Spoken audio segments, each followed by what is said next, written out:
Alors les trous noirs, comme tous les objets qui ont une masse, sont soumis au champ de gravité de l'environnement dans lequel ils se trouvent, et donc évidemment ils sont soumis aux mouvements généraux. Donc un trou noir évidemment se déplace.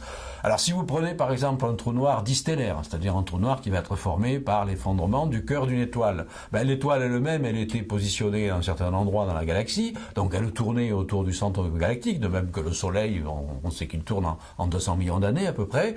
Un trou noir situé à une distance du centre galactique analogue à la distance du Soleil, tournerait également autour du centre galactique en 200 millions d'années.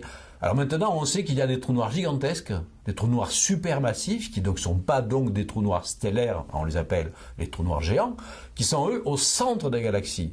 Alors eux, évidemment, ils se déplacent beaucoup moins, puisqu'ils sont finalement au centre de masse, au centre de gravité, et c'est plutôt l'ensemble de la matière qui tourne autour de ces trous noirs. Mais malgré tout, ils se déplacent, parce que les galaxies, je l'ai dit, se déplacent dans les amas. Donc même un gros trou noir au centre d'une galaxie, s'il ne se déplace pas par rapport à la galaxie dans laquelle il est, en revanche, le bloc se déplace par rapport aux galaxies voisines. Donc tout bouge dans l'univers, rien n'est statique, rien n'est figé.